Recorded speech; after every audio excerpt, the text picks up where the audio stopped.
So hello everybody, my name is Anthony Kyriakidis. I work in the renewables team at the Energy Saving Trust, and welcome to today's webinar where we're going to be focusing on eco-homes and passive house homes.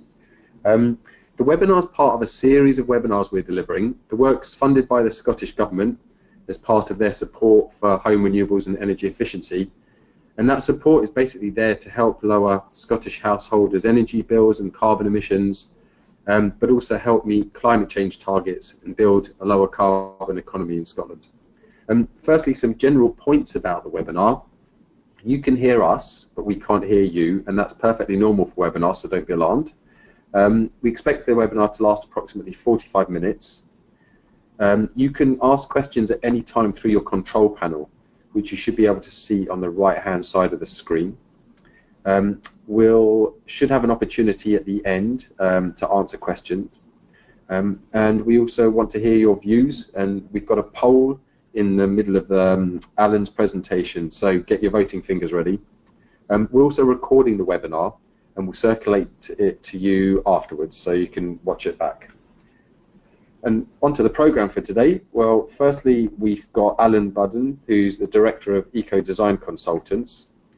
He is a passive house designer, and he's going to talk to us about super efficient homes from an architect's perspective. After that, we're going to go over to Sally Campbell, who's a member of the Green Homes Network and a proud homeowner of an Ecohome, and she's going to be sharing her experiences of transforming a home, including with renewable technologies.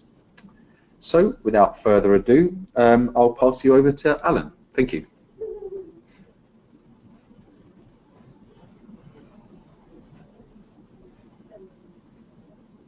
Hi, thank you, Anthony. Hopefully everyone can hear me now. As Anthony said, I'm an architect who is specialised in passive house and low energy buildings. So here we go. Okay. First slide I'd like to talk to you about really is what we call our 8 points of comfort, which goes through a number of key principles that we do with all our projects to help make the house as comfortable as possible and as healthy as possible. So the first point, which I think is relatively well understood, is to reduce heat by putting lots of insulation. In human terms, that's kind of like putting a big jumper on or a big duvet over your house, which I think is fairly well understood. The second point is to make sure that the heat loss is reduced, making sure your jumper fits well. It's no point really having the lovely sleeping bag with a metal zip. That metal zip could easily sort of cause very cold and discomfort. Exactly the same thing can happen with a building in terms of thermal, what we call thermal bridging, which is where heat is lost through a junction. These are often structural things, particularly like I'm showing here with the foundation, where insulation generally is fluffy and not structural. So we need buildings to stand up. So there's often clever details needed to make sure that the zips and the metal bits and the cold bridges are reduced. The third point, which I think is one of our major points at the moment, is the shape. It's a fact really that heat is lost through external surfaces. So on a house, it would be through the walls, the floor, and the roof.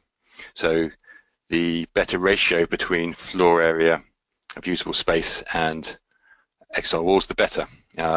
This is illustrated in the diagram I'm showing you now. This takes the same house and flat layout in two different buildings. So you've got the flat here, and what we've done is we've opened it up to show where the heat is being lost. So in that mid-floor flat, it's being lost through the walls. So that's a fairly small area shaded in pink compared to the bungalow, where you open that out and it's got a lot more surface area. So the heat loss area is 74 meters squared on the flat and 279 on the bungalow. So really, what does that mean? So what we've done is we've done a little bit of number crunching to see how they perform. So on the graph below, you can see that the mid-floor flat here has a heating demand of 2,000 kilowatts per year. So that's the fuel bill for heating that apartment. Up here we have the bungalow, which you can see is over double. that's purely down to the fact that it's got more surface area to lose heat. In terms of building regulations, both of those properties meet building regulations, mainly because the building regulations doesn't take into account the shape of the building. I think there's some house builders lobby to make sure that didn't happen, but anyway, that's another story. All this is part of a document that we helped to produce for the NHBC Foundation, the Challenge of Shape and Form, which if you want to, it's a free download. You can go onto the NHBC Foundation's website and find that document, download it. I'd say it's a good read. That's because we helped to write it. Okay. The next point after shape is drafts. I don't know if people know that if you meet building regulations, you can have what we call an air tightness of 10, which is how many air changes there are.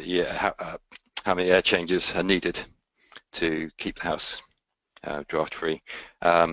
The building regulation size is approximately having a window of that size left open throughout the year to allow air in and out, and that is what's allowable under building regulations. Obviously, it's not a good thing to have a whole lot of that open in your house. It would obviously be very cold, but that is what is probably happening to a lot of your houses at the moment.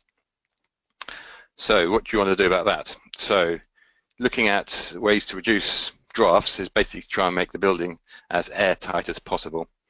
If we take our energy build-up, don't worry too much about the colours on the screen, but on the left side we've got listed all the losses, on the right side all the gains. So we've got a heating demand, we've got some internal gains and some solar gains. So what's important is the big bit on red. So that's the losses. So on a house built to building regulations with an air tightness of with 10 air changes per hour, that's how much is being lost. So if we then move on to the second slide, to Passivhaus, which is a very high air tightness of 0.6, which is obviously quite a lot lower, you can see that that red section has reduced greatly. And you can see now the heating demand has gone from 66 down to 14. That's a huge difference. And all that is being achieved just purely by cutting out all those drafts, basically closing that big window that we saw on the previous slide. And on a house I'm going to show you later, what we achieved was 0.07, so even less losses through drafts. So that reduced the heat load down to 11, so even much more efficient to heat. Okay, so the next point, once you have a warm, cozy house that's very airtight, obviously you need to have some form of ventilation. That could be achieved by opening windows, it could be achieved by trickle vents. But the way that we like to do things is with what we call a mechanical MVHR, mechanical heat recovery and ventilation. That's a picture of the device on the screen. They're fairly large and have very large ducts. Basically what it does is it brings in fresh air from the outside into the device, and then it provides fresh air through into your habitable spaces. This air is then extracted in your wet areas, your kitchens and bathrooms, back into the device and out. And what happens then is the stale air passes next to the fresh air coming in, and the majority of the heat is transferred from one to the other. In fact, up to 92% of the heat can be retained within the building using this type of system. So it's very effective. So hopefully that makes some sense. And it's also, the other great advantage with the MVHI is it's a filter there. So it actually filters out a lot of the pollution and the pollen and all sorts of other things.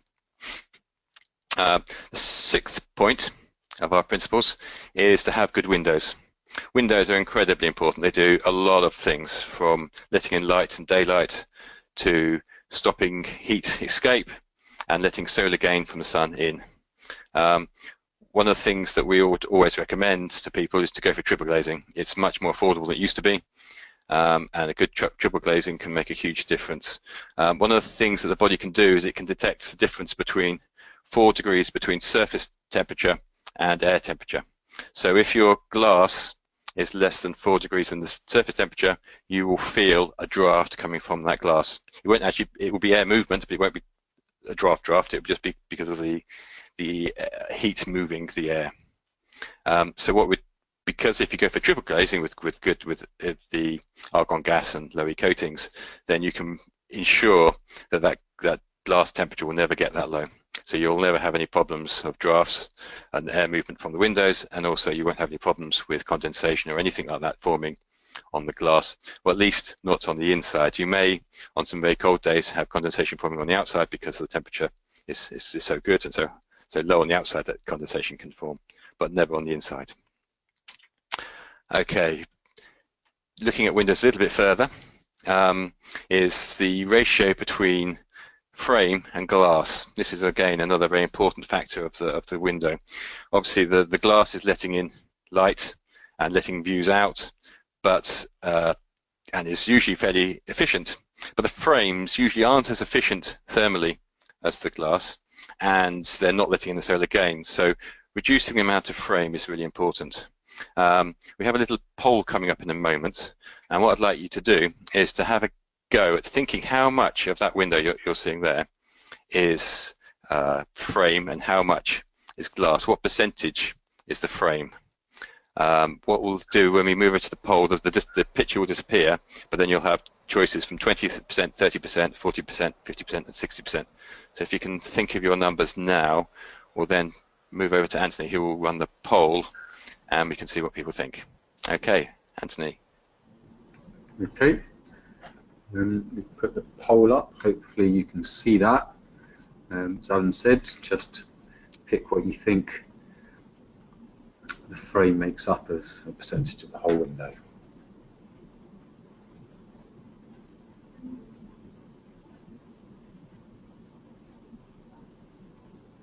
Most people have voted now. A few stragglers. Give them a quick moment.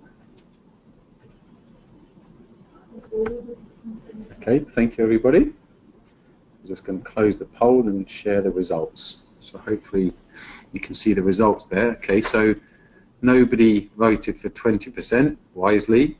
We had 16% of people voting for 30% of the window. We had just over about a third of people voted for 40%, another third voted for 50%. And then about the same voted for the 60% coverage as well. So yeah, 60% coverage. So we'll pass back to Alan to tell us what the right answer is. Thank you. Okay, thank you, Anthony. If we look at the glass, what we've done here is we've done a quick movement of the glass up to the top corner, so to try and help understand the area of the glass a bit further. And I think from what you're saying, 50% sounds about right from what people were saying, between 40 to 60%. So that sounds good. So yes, it's quite surprising when you start looking at these things how much frame is really there.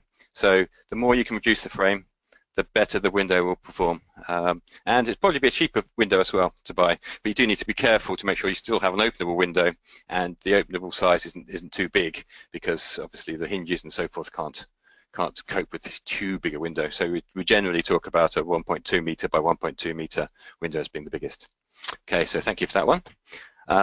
Keeping another look at that. So this is a slide I've used for my university teaching to architecture students. So on here we have 3 typical window arrangements. So type A, just one large pane, type B, 2 windows, and type C, the window with a top light for ventilation. Quite a traditional window in the 80s. So giving away the answers there. So what I'd like you to do now is I've got another poll. This time we would like to decide how much heat loss, how much worse performing is window B and window C compared to window A. Okay, so what do you think, guys?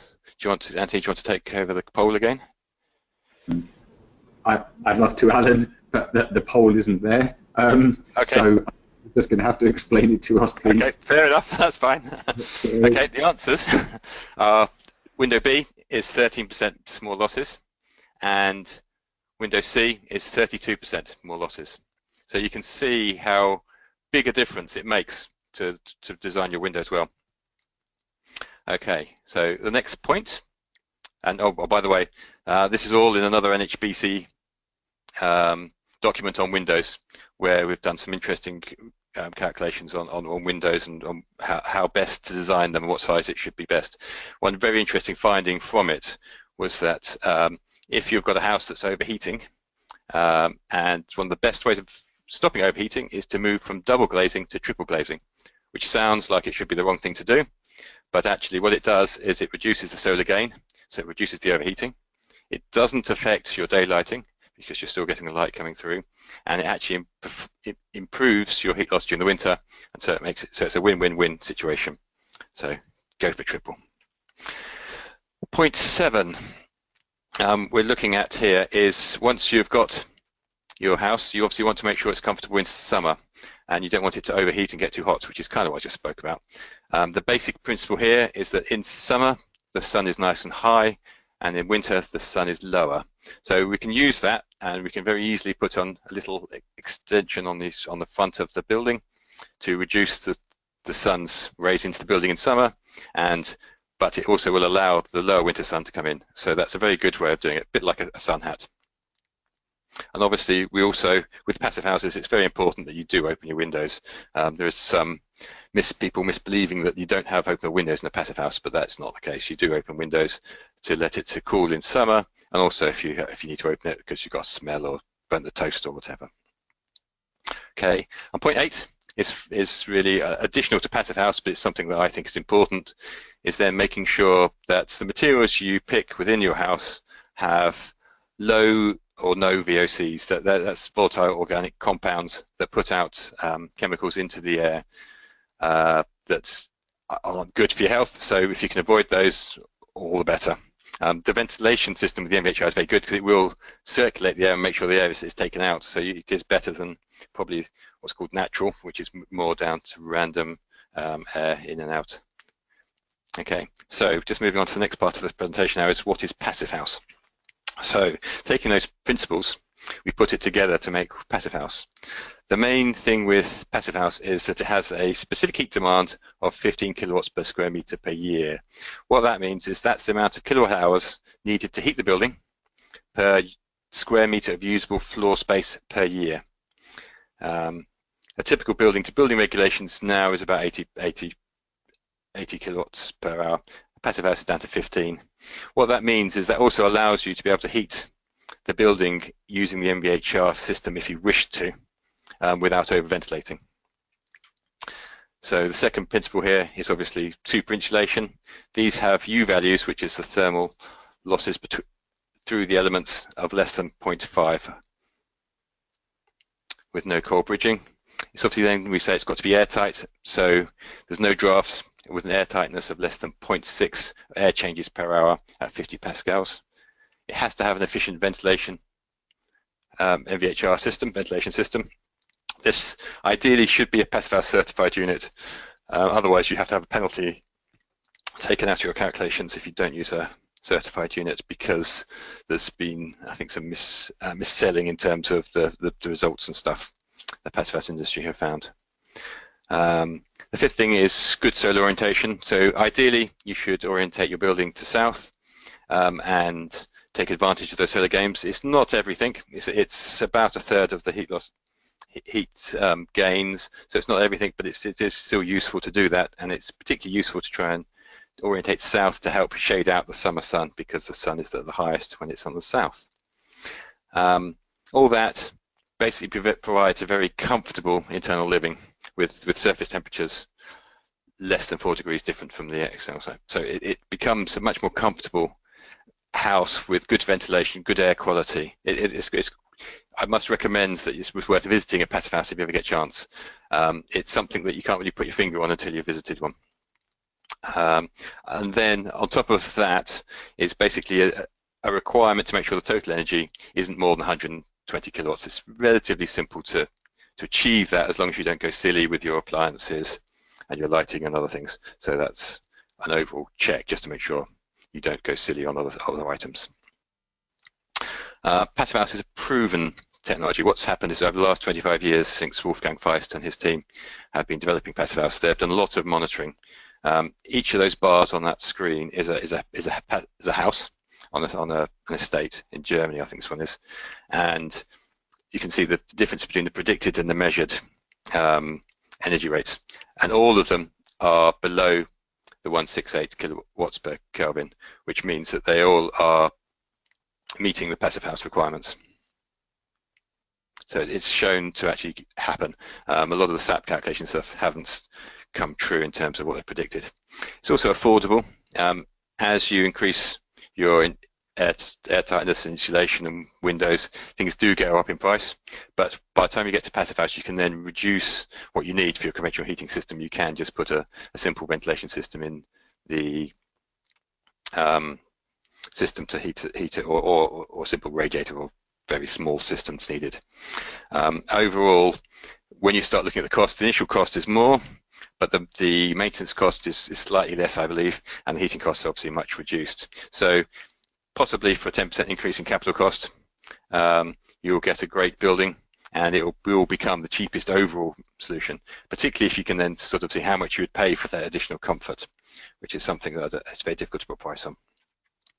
So yeah, here we go. That's a picture of some.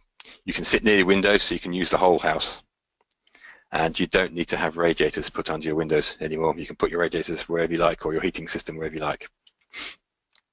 So Passivhaus is also healthy. This is a slide and some information that Tesla have done recently. They've got their Tesla car, and they've put it into a biodome, and they filled it with lots of nasty gases, biochemicals and stuff, and inside the car they've got a system that will filter the air and provide fresh air to the occupant, and so that the occupant is really safe and okay. And over time it was shown that actually the air outside was getting better because it was filtering the air in the outside as well.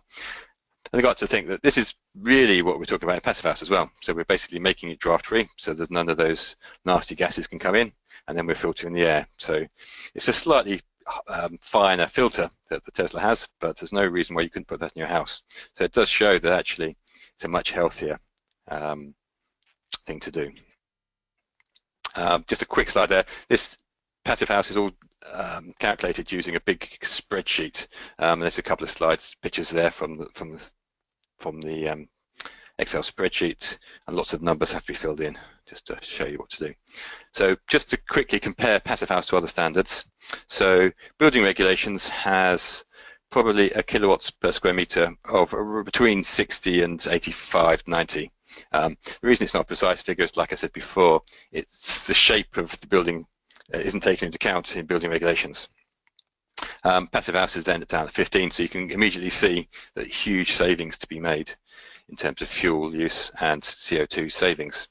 And then another standard that you could go for is the ACB Silver, which is at 40 kilowatts per square meter, which may be an option if you need to, which is better than the building regulations, and also maybe an option if you're looking at retrofit. Okay, so these are a few pictures of some Passivhauses. So that's a Passivhaus in Howe Park in Milton Keynes that we designed. There's a retrofit project in Nottingham. We've got another retrofit project in Bedfordshire. The house just shown there is a full certified Passivhaus down in London, retrofit of a Victorian terrace. A lot of work needed for that one. We have a Passivhaus there in Derby, which is didn't meet the air tightness requirements, and so isn't certified yet, but it's still a very low energy building. And at the bottom we have recently completed Passivhaus we've just done in Bedfordshire with a full roof PV. So it's actually a Passivhaus Plus. We're just waiting for certification to come through on that one. Like I said, you can also do Passivhaus for retrofits. So if you guys have got any retrofits you're looking at, these are some of the buildings and some of the details needed. It's a lot more complicated because you need particularly getting it airtight is much more difficult, but it is possible to get to a very low energy requirement. The Enefit standard is actually slightly lower than the 15 kilowatts per square meter for Passivhaus. It's actually 25, and the airtightness, rather than being 0.6, is 1. So it's slightly easier, but it's still a very exacting standard to get to. And then we have what's been recently introduced by the Passivhaus Institute in Germany is the Eurofit standard, which is a horrible name, but basically it's the retrofit in stages, because what's been found is that people can't afford to do the full retrofit in one go. The London retrofit there was £150,000, so it's not always the sort of money that people have to spend on these buildings. So you might want to do it over over a period. So using the Eurofit standard, you can set in place a plan of action to meet the full standards in the end, which might take you 40 years, and you can then split it into sections and get a certificate on the way for each of those stages. And then also, if you then sell the house, you can then sell it with the plan and the things you can do to it to make it better and get to the final Eurofit standard. One of the reasons for doing this was it's quite tempting to, if you haven't got the money, is to do what we call a shallow retrofit. So just putting a little bit of insulation on it, just make it a little bit airtight, doing some minor things. So you can see on this slide, the red numbers are the shallow retrofits, and the yellow are the deep retrofits. So as we move down the different stages of the retrofit, so first of all, you've got the existing building. We then maybe put in windows and ventilation system. So again, we're going much further on the deep retrofit, and then we maybe do the basement ceiling and the roof and PV, go a bit further, and then we put the external wall insulation and maybe an entrance door, and then finally we replace the heating system and get to the NFIT standard. But what you can see is if you do a shallow retrofit, you get locked in. You can't go much further. So at the end, you may be having a heat demand of 72 rather than 25. So that's quite a big difference. So what we are suggesting is that you do plan for the future, you make a plan for your house, and then you take it in stages and you do as best as you can each of those stages. So you may be doing less in one go, but you plan it and make sure you can get there in the end. Okay, just moving on. This is a quick example of one of the Passivhauses that we've worked on. So this is Howard Park Passivhaus in Milton Keynes. This is probably, I think it is still the most airtight building in the UK. I'm still waiting to hear from anyone who says otherwise. I haven't heard yet. So what we did on that house was it was a timber frame. We had very good U values there, which I won't go into and bore you with those at the moment. But you can see it's a timber frame. It's built with an I-frame timber stud. Stick built on site, so each of those pieces was pre-cut in the factory, and the top and bottom had a routed joint, so you put it in exactly where it needs to go, and every piece was fitted like a jigsaw. The idea with the web of the timber frame being thinner basically means there's less of a cold bridge, less heat being transferred from inside to outside. And then you can see on the outside a breathable wood board that allows moisture to breathe in and out. This is the foundations. So on this one, basically, they dug a hole, put some hardcore down, leveled it off with some sand, and then basically there's a little brick plinth underneath the black insulation of the black membrane at the edge, which supports the outer side of the wall. And then inside we put some load-bearing lightweight blocks that acted as a secondary support in case the insulation disappeared for any reason, which I'm sure it wouldn't, but we were being a bit cautious. So here you can see we put the insulation in. So this is a EPS insulation, a grey one, so it's an enhanced one. So that was positioned around the load-bearing blockwork, which we didn't really need because the insulation would have done it, but it was just, like I said, a secondary precaution. And then we basically, on top of that, put the membranes down and laid the concrete foundation for the ground floor. One of the interesting details, as you can see around the edge here, this is where the patio doors went. On here, we put a glass reinforced plastic, a GRP angle, which was then going to be bolted into the concrete. And this then allowed the patio doors to sit onto the angle over the top of the insulation, because there's insulation underneath here, which is raised up to the edge. Okay, so the other important thing was the air tightness, which I said before. So that's basically how many, when you pressurize the building, how many air changes from the house would go out at 50 pascals. So we've got requirement of 0.6, which is an average of negative and positive pressure. That effectively means for a 3-bedroom house, a hole the size of a beer mat. And then we achieved 0.06, which is the hole of the size of about a 50 pence piece. The air tightness was achieved through a number of measures. On here we can see the OSB 3 on the inside, which has formed the air tightness barrier on the inside, and some air tightness tapes, basically fixing everything together. And at the floor junctions, again, a lot of air can be lost through where your floor joists fit into the wall. So again, the membrane was used to cover the junction between the ground floor and the first floor, and that again was taped in place. And this is the final house, and different view. You can see on this we've got a very large overhang. This is the south elevation, large overhang on the south side to shade out some of that summer sun. You can see on this spring day, it's shading a lot of the windows at the top. And that's the side view, and the rear. And inside, so this is a large open plan house. It's 3 stories. And you can see on the right here, this is the heating system for the house. So basically, we have a electric panel heater that will heat the house. That, along with 3 towel rails, 1 in each bathroom upstairs. Most of the heat obviously coming from the windows. So 1/3 of the heat of the house always coming from the windows. About another 1/3 from people, and another 1/3 from the heating. Okay, thank you very much. So that's my presentation done. Hopefully you've got some interesting questions for me to discuss with you later. Okay, thank you.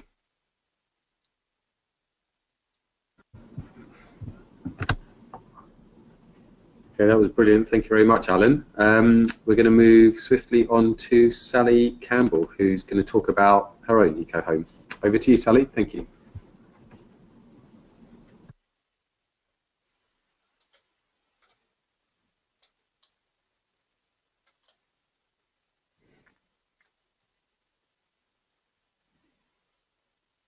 Okay, unmuted. Okay.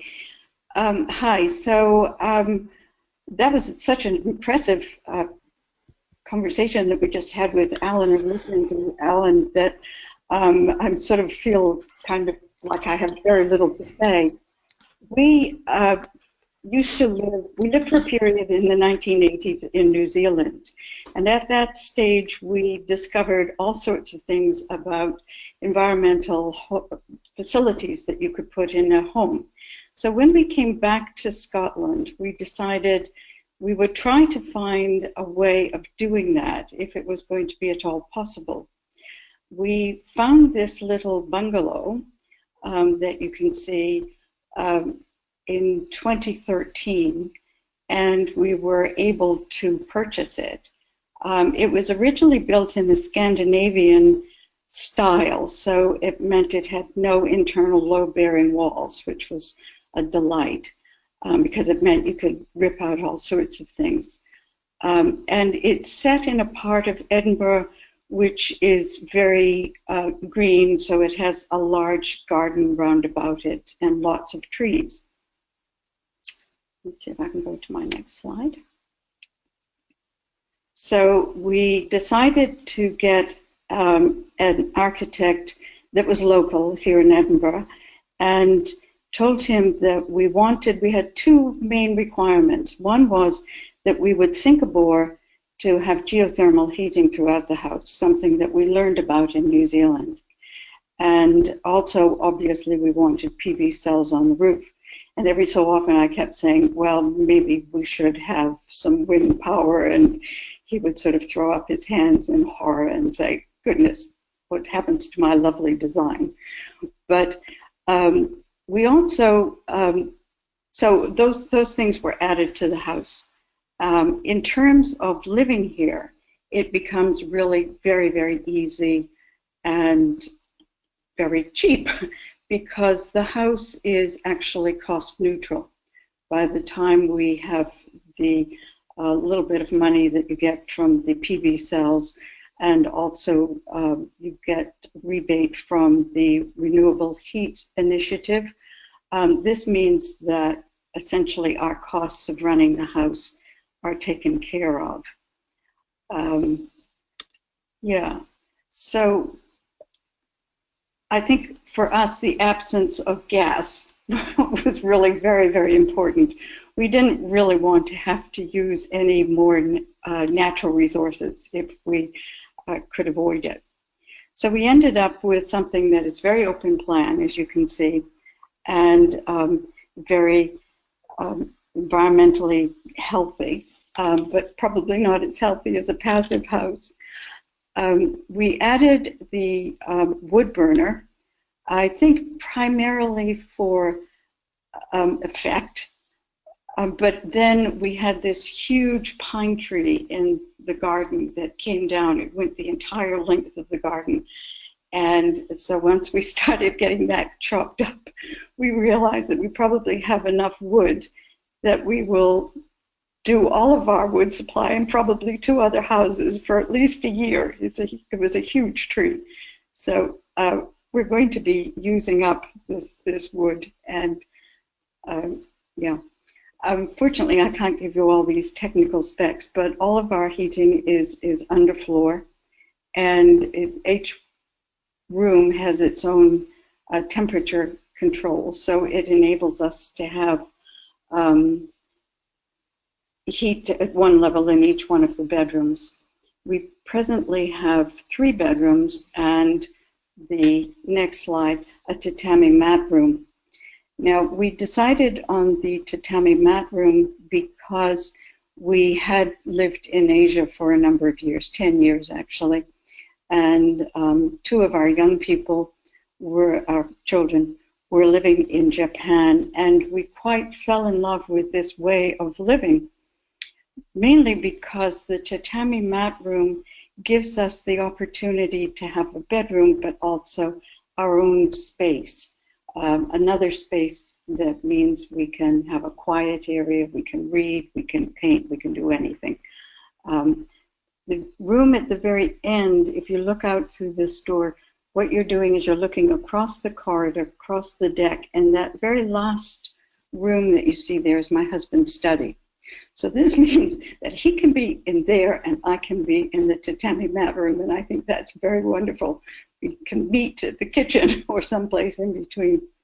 But because we had underfloor heating, we had to have our tatami mats specially made in Japan, because the tatami reacts with underfloor heating, and it had to have a special bonding of some kind put on the underside of the mats. But it's a very, very comfortable space, and we love it. As a matter of fact, our 3 young people generally fight with each other over who's going to sleep in the tatami mat room.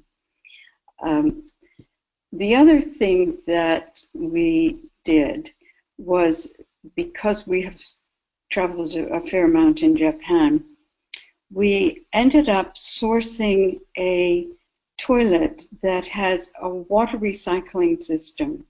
So what it does is the clean water that goes into the cistern is diverted into a little spout at the top of the cistern. It's an external spout, and it goes into a basin, which is, again, the top of the cistern, and you can wash your hands there. So you use the toilet, you flush the toilet, and then you just stand up and wash your hands as the fresh water flows into the basin, and then that water goes into the cistern, and it's ready to use. This is obviously it doesn't save a huge amount of water, but it is just another little recycling facility that we thought would be great fun. The Japanese have been making these sorts of toilets for many, many decades now, and it's impossible to buy them here. At least I've never come across one. So we managed to source that in Australia, and the Australians are embracing this because they have problems with water supply. As you probably are aware, there is a huge number of droughts in Australia. So that's something else that we added to the house. I don't really know what else I can tell you about it, except that we just find it very easy. As a matter of course, speaking about insulation, as Alan has just done, the way the architect was describing it to us, my husband just translated it as he's just putting a little tea cozy on our house. That's essentially it. But as you've probably seen from the pictures, we had a completely new roof put on, and therefore they were able to add all the new type of insulation that would go into roof space. And the walls of the house that were built were very, very thick. I mean, they're probably about 15 centimeters or something. I don't really know much about these. All the glass doors are I can go back. So the one door that you see next to the long sideboard there, that's a sliding door, and there's another one on the other side of that. It's actually called an altar. It's from China, but it's that sideboard. So there are two sliding doors there, and then the two fixed panels where there's in the middle of the wall on the other side of the house have two sliding doors at each end. All of these are double glazed. The only one that is triple glazed is the corner room, the corner piece of glass that you see in this picture. That's triple glazed because that room is actually our bedroom. And so my husband was very adamant that we have triple glazing there to cut out any noise, but it's a very quiet area, so we don't get a lot of noise. So that's the house, and it's really over to anybody to ask questions about it, from that to this. And we think it's just been a wonderful thing to do. We feel really, really pleased that we've been able to have a house that in future will not require the use of gas for heating. Obviously, we have no gas in our cooking or anything else. So that's, I guess, all I have to say. It's back to you, Anthony. Okay, that was brilliant. Thank you very much, Sally. What I'm going to quickly do is just run through the support that you can get from Home Energy Scotland if you're thinking about doing something similar yourself. And then we'll run on to some questions from some of the listeners we've had. Home Energy Scotland is a network of advice centres funded by the Scottish Government to give independent, sort of impartial and high quality advice. And that advice is bespoke, so it's sort of tailored to your particular circumstances and requirements, and they'll cover everything from energy efficiency improvements and renewables onto other areas, including your own personal transport as well. Within those advice centres, there are some specialist advisors, and they can discuss any plans you've got or any questions you have about how to improve the energy performance of your home, and they can also do that in your home as well. They can come around and have a look and assess your home and go through things with you. Those specialists are based all the way across Scotland, so we have people all the way up in Shetland right down to specialists who will cover Dumfries and Galloway as well. They can produce a report for you for your home and provide ongoing support, and each year we support over 3,000 households with specialist advice. And there's also financial support. So there's a number of different schemes that you may be eligible for. In Scotland, the Scottish Government provides an interest-free loan. That's for up to £32,500 to cover renewables improvements and energy efficiency improvements. And this obviously helps you with the initial costs of making changes to your home. The UK government, when it comes to renewables, can help with paying back some of the costs over time. So there's something called the feed-in tariff scheme, and that pays you for renewable electricity, and the domestic renewable heat incentive that pays you for renewable heating. The difference obviously is that these are payments that you get and you keep. They're designed to help make the costs more affordable The Home Energy Scotland loan obviously helps you with the costs at the beginning, and you pay those back over time. The feed-in tariff scheme and the renewable heat incentive pay you back over a period of time after you've installed. And there may be other schemes you're eligible for, hence the need to phone Home Energy Scotland to work through that. There's also other things that you can access through Home Energy Scotland. There's the Green Homes Network, and Sally is part of that network. It's basically people who have done things and are happy to share their experiences of how they've done it. And we can also set up a visit. If you're interested in going and visiting some of these homes, we can also contact those homeowners and arrange for you to go and visit them. We also have Green Homes Network members who often speak at events that Home Energy Scotland advice centres are holding in local areas. And then we've got online tools as well. So if, for example, you're interested in renewables, there's some renewables tools that you can use, including one helping you find installers and read reviews of those installers on our website. And then, of course, there's all the online resources. So there's not only our website, but there's a self-build section on the Scottish Government's website. And there's obviously Passivhaus UK and numerous other websites if you're thinking about doing sort of deep retrofits and building a new home. So you can phone Home Energy Scotland. There's a free phone number, that's 0808 808 2282 to find out more. And thought we'd quickly cover some questions that we've received in. So there's a couple of questions for Alan to do with sort of more things to do with health and safety.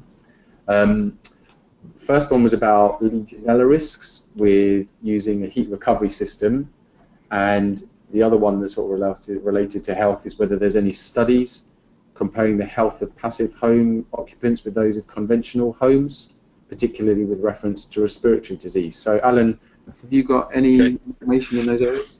Yes, to start with, there's no risk of Legionella at all. Legionella is a waterborne disease, so the MVHR is completely dry, so there's no risk of that at all. In terms of the studies, there is, and it's mostly anecdotal, to be honest, most of the studies on the Passivhaus at the moment. There are, I believe, some studies going on at the moment looking at it, but I haven't seen any results from it yet.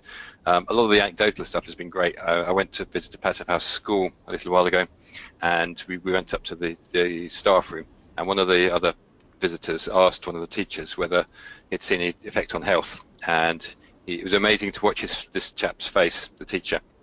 He said he'd had a drawer full of inhalers since they'd moved into the new school, and they hadn't been out of his drawer once, whereas in the previous school, the inhalers were coming out once or twice a week. And I think the deputy head also said that the absenteeism had reduced greatly as well. So there was lots of sort of anecdotal things about the air being filtered and being the right amount of air. There's some studies on the opposite side showing how people don't use trickle vents as they should. I think it was something like 80% of people never alter their trickle vents, which I can quite believe. And it's very much, and also showing that the CO2 levels in bedrooms and stuff is much higher than it should be in a sort of a traditional house, which can cause problems of not sleeping well and sort of other issues. So it is there's kind of lots of evidence, no real studies yet. I'm hoping there will be soon. Okay, thank you. Okay, that's great, Alan. A question for Sally. Someone was asking if you've got to hand what the heat loss is for the final building.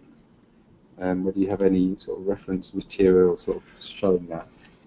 I'm sorry, I don't have anything like that. We have an environmental engineer who did all the work for us, and it's actually something. I'm glad that question has been asked, because having heard what Alan was talking about, I think it would be very interesting to ask him to come back and do another assessment of all of these other factors that we never knew about. So I'm sorry I can't answer that now, but I hope in due course we will get that. That's fine, thank you, Sally. There's a question about the likely effects of Brexit on standards for housing and availability of grants. I'll take that. At the moment, we don't know what the outcome of Brexit will be in negotiations with the EU. So there's nothing we can really add to that. I think it's just going to have to be a case of wait and see.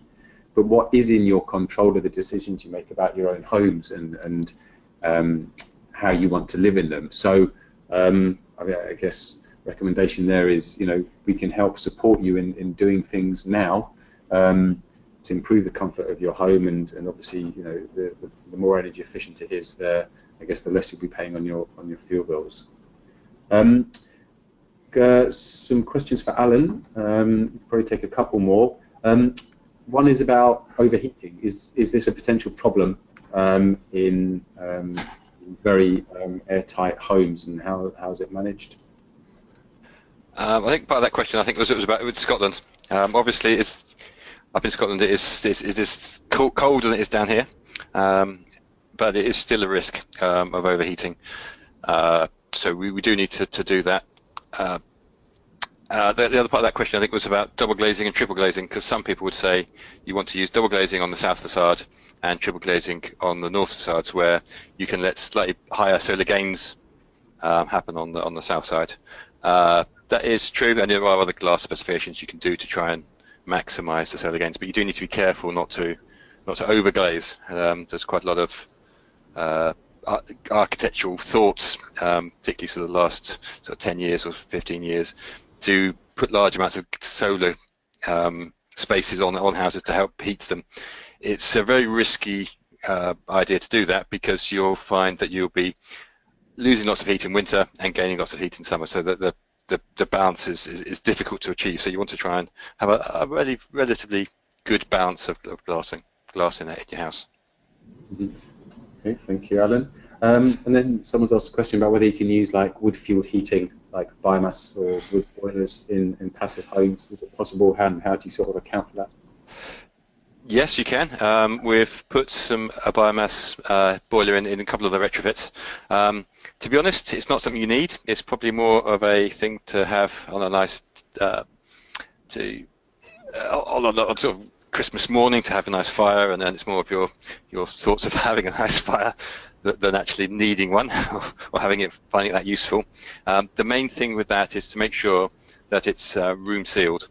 So that basically what that means is you have your wood-fired stove has a flue coming in from the outside, and it has fresh air coming in from the outside as well. What you don't want is to be having an open fire where you obviously then need to have fresh air coming into the building to supply the oxygen for the fire to work. So you make it a room sealed unit, and there's lots of those available. But to be honest, you probably won't need one in a passive house.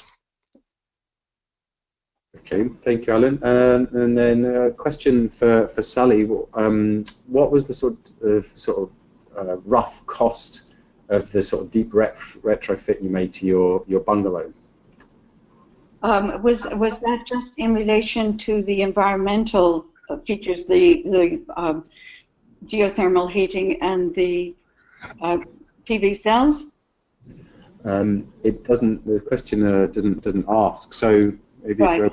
Because okay, so we'll take those out. Those altogether were probably in the nature of about 20 to 25,000 pounds. But overall, because we had a huge change, there was only the garage and the room that I'm sitting in, which is the study, were the original. Everything else was newly added, so it was over 400,000 for the entire thing, but that includes the 25 and maybe 30,000 for the environmental features that we put in. Okay, thank you very much. I'm conscious of time, so we said 45 minutes, we're sort of on 55 minutes, and I think that's just because there's so much useful information here, so conscious that people have to leave. So I'm going to draw things to a close. Firstly, I'd like to mention we've got some future webinars coming up. So on the 12th of October, we've got one on renewable heating solutions. Beginning of November, we're focusing on historic and hard to treat homes and what the best things are to potentially do with them. 23rd of November, we're going to be talking about smart homes, and in February we're going to be doing one on energy storage. You can find the details of these on our website. The link is there. So finally, I'd just like to say thank you very much to Sally and Alan again for taking the time out to speak to us today, and to everyone who joined us, who took time out of their day to listen in. Goodbye, and I hope you tune in for our next webinar. Thank you very much.